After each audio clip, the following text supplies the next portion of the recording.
Today we have learned chapter क्रमांक number 3 property of natural resources. नैसर्गिक संसाधने आणि त्यांचे गुणधर्म. विद्यार्थ्यांना आपल्याला अगोदर बघावं लागेल की नॅचरल रिसोर्सेस कुठले आहेत. आपल्या ॲटमॉस्फिअर मध्ये जे नॅचरल रिसोर्सेस त्यांचा आपल्याला प्रॉपर्टीज त्यांचे गुणधर्म बघून घ्यायचे आहेत. ते नॅचरल रिसोर्सेस कुठले आहेत तर एअर, वॉटर अँड लँड या आपले मुख्य नॅचरल रिसोर्सेस आहेत. ते नॅचरली प्रोड्यूस झालेले आहेत, निसर्गातूनच आपल्याला मिळालेले आहेत. त्यांचं आपल्यासाठी खूप युजफुल ते नॅचरल रिसोर्स आपल्याला आहेत. त्यामध्ये आपण बघणार आहोत एक एक एअर, वॉटर अँड लँडचे प्रॉपर्टीज आपण बघणार आहोत. ठीक आहे, करूया मग आपण चॅप्टरला सुरुवात. पहिला first question, which are the gases present in air? Y is air is called a homogeneous mixture? हवेमध्ये कोणते कोणते वायू असतात? हवेला एकजिन्सी मिश्रण असतं का? पहिला मुद्दा म्हणजे हवा आपल्याला दिसत नाही. ठीक आहे, हवेमध्ये कुठले कुठले वायू असतात? विद्यार्थ्यांनो, आपण श्वास घेतो म्हणजेच काय घेतो? ऑक्सिजन घेतो. ठीक आहे, ॲटमॉस्फिअरमध्ये ऑक्सिजन हा खूप नॅचरल रिसोर्स महत्वाचा आहे. ओके, ॲटमॉस्फिअरमध्ये तो 21% मध्ये अवेलेबल्स आहे.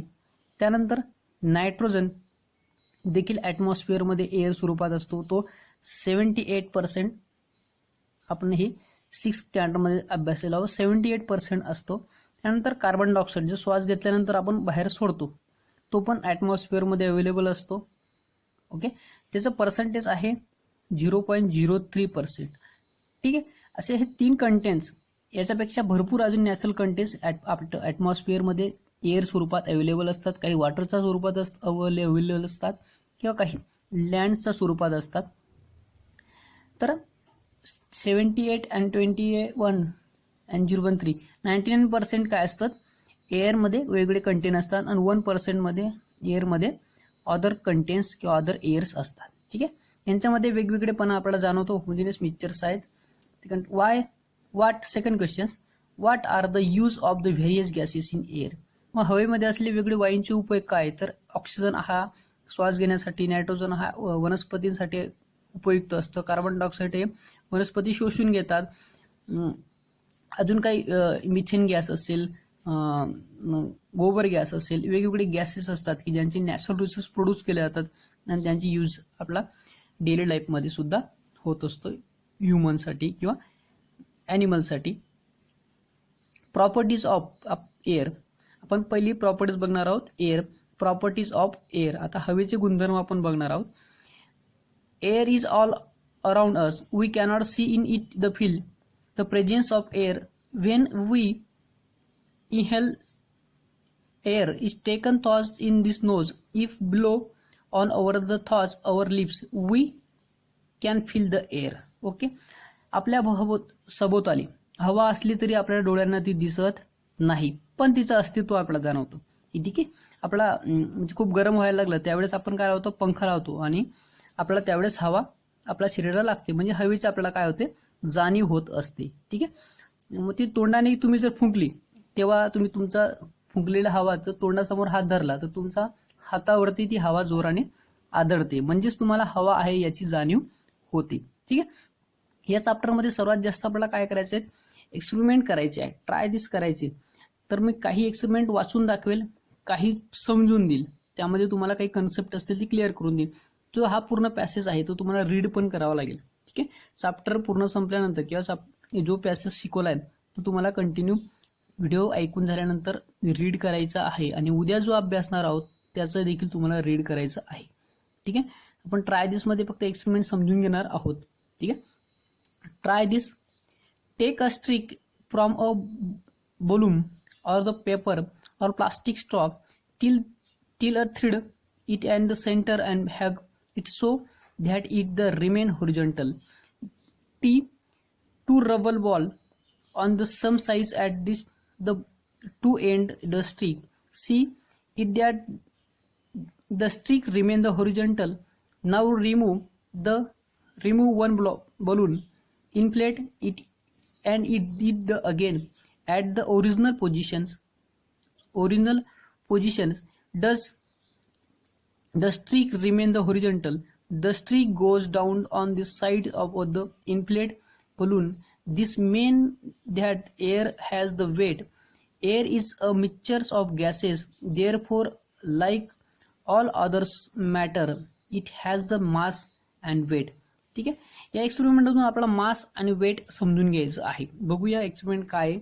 एक स्ट्रॉ घ्यायची किंवा एक बारीक काडी घ्यायची आहे. एका बाजूला एक छोटासा फुगा बांधायचा ज्यामध्ये हवा नसेल, पण दुसऱ्या एका फुग्यामध्ये बलूनमध्ये आपल्याला एअर भरायची आहे. ओके, त्याला पूर्ण टाईट करायचं आहे आणि दोघी फुगे या स्ट्रॉचा एंड पॉइंटला बांधायचे आहेत. बांधल्यानंतर ती स्ट्रॉ आपल्याला टांगायची आहे. तर टांगल्यानंतर आपल्याला ती एका बाजूला ती झुकताना दिसेल. तर कोणत्या बाजूला झुकलेलं असेल? ज्या बाजूला हवा भरलेला फुगा असेल त्या बाजूला ती झुकलेली असेल. तर असं का असेल? तर हवेमध्ये फुगेमध्ये काय भरलेले असेल? हवा भरलेली असेल, त्यामुळे ती हवेच्या बाजूला ते झुकलेलं असेल. म्हणजे स्ट्रॉच्या दुसऱ्या बाजूला जी हवा भरलेला बलून आहे आणि एका बाजूला हवा भरलेला न भरलेला फुगा असेल, ज्यामध्ये हवा भरलेली असलेला फुगा हा खाली झुकेल, म्हणजे त्याच्यामध्ये वजन असेल असं आपल्याला समजेल. म्हणजे त्याच्यामध्ये मास आहे आणि वेट आहे. काय आहे? मास आणि वेट. काय? मास आणि वेट आहे. हे दोघी सारखे आहेत, सेम. दोघांचं मास म्हणजे वजन आणि वेट म्हणजे पण वजन. पण मासमध्ये काय फरक आहे आणि वेटमध्ये काय फरक आहे? मास म्हणजे याच्यामध्ये जर हवा भरलेली असेल, हवा जर 10 ग्रॅम असेल, का असेल? 10 ग्रॅम असेल. ओके, तेव्हा हवा भरल्यानंतर 10 मास, याचं मास काय असेल? मग याच्यामध्ये जर हवा 10 ग्रॅम असेल तर याचं मास काय असेल? 10 ग्रॅम. ठीक आहे. आता वेट जर बघायचं असेल तर वेट म्हणजे काय? याच्यामध्ये हवा भरल्यानंतर याला जी आपली गुरुत्वाकर्षण शक्ती आहे, ग्रॅव्हिटेशनल फोर्स आहे, ती आपल्याकडे खेचून घेते. वजनाचा किंवा ग्रॅव्हिटेशनल फोर्सचा नियम आहे. ज्या वस्तूला वजन जेवढं असेल तेवढं ग्रॅव्हिटेशनल फोर्स जास्त खेचून घेत असते. ज्यावर वजन नाही त्यामुळे याला ग्रॅव्हिटेशनल फोर्स कमी खेचत आहे, आणि ज्या वस्तूवर जास्त वजन असते ती वस्तू जास्त खेचली जाते. ठीक आहे. म्हणजे यामध्ये 10 ग्रॅम आहे. म्हणजेच ग्रॅव्हिटेशनलची जर तुम्ही व्हॅल्यू बघितली, हा अगदी मोठ्या विद्यार्थ्यांसाठी आहे, तर तरी मी समजून देतो. वेट म्हणजे काय? ग्रॅव्हिटेशनल फोर्स याला अट्रॅक्ट करत आहे, म्हणजे खालच्या बाजूला ओढत आहे. का? त्याच्यामध्ये वजन असल्यामुळे, 10 ग्रॅम हवा असल्यामुळे त्याला खालच्या बाजूला ते ओढत आहे. आता ग्रॅव्हिटेशनल फोर्सची व्हॅल्यू दिली 9.8. या प्रकारात ती मोजली येते. जर याचा गुणाकार केला तर 9 म्हणजे 980 ग्रॅम हे त्याचं काय असेल? वेट असेल. काय असेल? वेट असेल. ठीक आहे. ग्रॅव्हिटेशनल फोर्स 10 ग्रॅम त्याच्यामध्ये वजन आहे, पण ग्रॅव्हिटेशनल फोर्स किती लागले? 9.8. म्हणजेच वजना एवढंच त्याला काय लागलेलं आहे? ग्रॅव्हिटेशनल फोर्स लागला आहे. तर एकूण टोटल हे त्याचं वेट आलं. ठीक आहे विद्यार्थ्यांना, समजलं असेल तुम्हाला मास आणि वेट मधला फरक. चला पुढे बघूया. हा पूर्ण एक्सपेरिमेंट तुम्हाला मी वाचून नाही दाखवत. ठीक आहे. त्यामध्ये काय दिलेलं आहे? एक इंजेक्शन दिलेलं आहे. Piston can the pull at the easily. The piston has been the remain in the position even in the fill got. Now close the remain in hill the syringe. Straight this your drum. Pull it the pistons and go it. The flat required to pull out this piston more than the less. Before does the piston mean in the after you. The molecular of the gases in air. The constant motion when the molecules threads a body. They create the pressure on over the body. This the pressure of air that we call the atmospheric pressure. ठीक आहे. आपण एक प्रयोग करणार आहोत. एक syringe दिलेलं आहे, त्याच्यामध्ये इंजेक्शनचं पोझिशन दिलेलं आहे, एक पिस्टन दिलेलं आहे, त्याचं होल दिलंय. ज्यावेळेस तुम्ही हे पिस्टन मागच्या बाजूला ओढाल तर त्यामध्ये होलचा स्वरूप आहे, होलच्या मधून काय येईल? एअर कॅप्चर होईल. ठीक आहे. त्यामध्ये एअर कॅप्चर होईल. ज्यावेळेस ते आपलं पिस्टन पूर्णपणे ओढून घेतलं असेल तोपर्यंत म्हणजे 2.5 पर्यंत पूर्ण एअर भरलेली असेल. म्हणजेच हे पूर्ण इंजेक्शन तुम्ही कुठल्याही बाजूने हलवलं, किंवा आता हे जे इंजेक्शन आहे पूर्ण भरलेलं आहे, त्याला जर कुठल्याही बाजूने हलवलं तर ते कॉन्स्टंट असेल, स्थिर असेल. तर काय असेल? ते ॲटमॉस्फेरिक प्रेशरमध्ये असेल. ठीक आहे. आपल्या सराउंडिंगमध्ये, आपण ज्या ज्या परिसरात असतो त्या आपल्या प्रत्येक वस्तूवर ॲटमॉस्फेरिक प्रेशर असतो. ठीक आहे. तसेच हवेमध्ये पण ॲटमॉस्फेरिक दाब हा कॉन्स्टंट स्थिर असतो, आणि तो ॲटमॉस्फेरिक प्रेशर त्या वस्तूला कुठल्याही बाजूला सारख्या बाजूला असतं. ठीक आहे, आपण बघूया. त्यानंतर एक प्रयोग आहे तो मी तुम्हाला थोडक्यात सांगतो. If experiment this repeat holding this range if different position like the vertical horizontal include in this post piston go on the some extent all the cases from this can infix atmospheric pressure is a sum in all the direction. तेच तुम्हाला जर तुम्ही हे series सोडलं तर या बाजूला तर तुम्हाला एअर बाहेर निघताना दिसेल, किंवा तुम्ही जर एअर ओढत असाल आणि एका त्याचा होल जवळ तुम्ही हात ठेवला तर तुमचा हात ओढला जाईल, म्हणजे तुम्हाला प्रेशर हा ताणला जाईल, म्हणजे ज्या बाजूला एअर ओढला जातोय त्या बाजूला तुमचा हात देखील ओढला जाईल. ठीक आहे, किंवा तुम्ही इंजेक्शन मधून हवा बाहेर सोडत असाल तर हवा तुम्हाला हाताला लागेल. ठीक आहे, आणि ज्यावेळेस तुम्ही हवा भरलेला जे सिरीज असेल, सलाईन असेल किंवा जे इंजेक्शन असेल ते इकडे व तिकडे कुठल्याही बाजूने फिरवलं तर ॲटमॉस्फेरिक प्रेशरमुळे त्याच्यावर दाब हा सारखाच असेल, म्हणजे त्याला कुठल्याही बाजूने फिरवलं तरी ॲटमॉस्फेरिक प्रेशर हा कॉन्स्टंट असेल. ठीक आहे, असं आपण या प्रयोगावरून शिकलो आहोत. बघूया पुढे. Do you know under this ordinary conditions atmospheric pressure at sea level at above 1,01,400 newton per square metre it can the measure with the help of this barometer as we higher above the sea level the atmospheric pressure direct decreases. Okay, आता बघणार आहोत.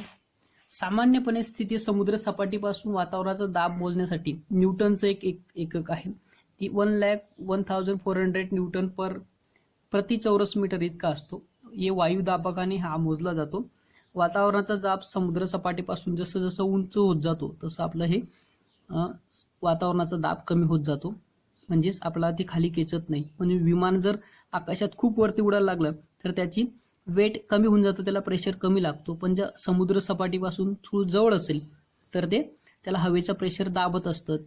ठीक आहे, आता हवेचा pressure किंवा atmospheric pressure मोजण्यासाठी आपल्याला न्यूटनचं सी लेवल समुद्र सपाटीपासूनचा दाब मोजायचा असेल तर 1,01,400 न्यूटन पर मीटर इतका असतो. हा नॅचरली पद्धतीने कॉन्स्टंट ठेवलेला आहे, तो वायू दाबाकानेच मोजला जातो. ठीक आहे,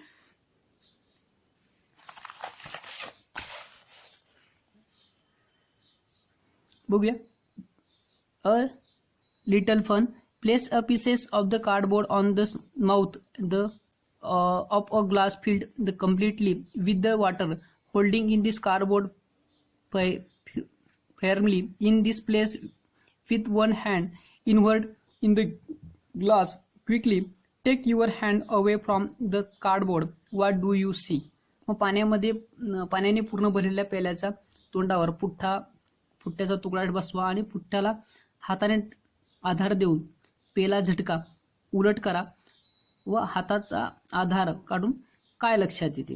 आता तुम्हाला एक प्याला घ्यायचा आहे, त्याच्यावरती एक समजा हा प्याला घेतला, त्याच्यावर तुम्हाला कार्डबोर्ड ठेवायचा आहे आणि तो पालथा मारायचा आहे आणि परत हाताने वरती घ्यायचा आहे, तर तो इझिली तो कार्डबोर्ड त्याला चिटकलेला दिसेल. म्हणजेच त्यामध्ये ॲटमॉस्फेरिक एअर जो आहे तो एअर त्या पुठ्ठ्याला आपल्याकडे ताणून धरेल किंवा चिटकून धरेल. Great scientist in the 1726 Swedish scientist Daniel Bernoulli put the forth the important principle that the pressure of the air decreases when its the velocity increases while the pressure of air increases when its velocity decreases. Okay, Daniel Burnol या Swedish शास्त्रज्ञाने 1726 मध्ये एक महत्वाचे principles तत्व मांडले. ते हवेचा वेग वाढला तर त्याचा दाब कमी होतो. If the body moving through the air, in air pressure decreases perpendicular to the direction of this motion and then this surrounding flow the rapidly of the higher pressure to the lower pressure. तेच तुम्हाला मी सांगितलं की त्यांनी एक principal वाटलं की हवेचा वेग जर वाढला तर त्याचा दाब कमी होतो आणि जर हवेचा वेग कमी झाला तर दाब वाढतो. मग एखादी वस्तूवर जर आपण गतिमान असल्यास त्या वस्तूच्या गतीच्या लंब दिशेला हवेचा दाब कमी असतो, मग आजूबाजूची हवा जास्त दाबाकडून कमी दाबाकडे वाहत असते. तुम्ही जर रेल्वे असेल तर रेल्वेच्या खिडकीतून हात बाहेर काढला तर तुम्हाला हाताला हवा लागते, ठीक आहे. आणि त्या हवेच्या प्रेशरमध्ये तुम्ही हात पुढे केला तर तुमचा हात इझिली मूव्ह होतो, म्हणजे तुमची हवा ही हाताला लागून आजूबाजूचा भागाकडून ती निघून जाते, पण तुमचा हाताला ती चिटकून राहत नाही. म्हणजेच काय, हवेचा वेग हा वाढला तर दाब कमी होतो, आणि जर हवेचा वेग कमी झाला तर दाब हा वाढत असतो. हे प्रिन्सिपल डॅनियल बर्नौली या स्वीडन शास्त्रज्ञांनी मांडलेलं आहे. त्यावरच आपल्या भौतिक ज्या काही इलेक्ट्रिकल वस्तू आहेत किंवा रेल्वे सेल, टू व्हीलर, फोर व्हीलर यांचंही वेग त्यामुळे वाढलेला आहे. या प्रिन्सिपल्समुळे, तत्वांमुळे, या नियमांमुळे भरपूर हवेतील प्रेशर्स किंवा हवेतील जे बदल झालेले आहेत, म्हणजे वेगावर सुद्धा आपण नियंत्रण या नियमामुळे झालेलं आहे. ठीक विद्यार्थ्यांनो, झालेला घटक टॉपिक तो व्यवस्थित वाचायचा आहे, काळजीपूर्वक ऐकायचा आहे आणि अभ्यास करायचा आहे. धन्यवाद.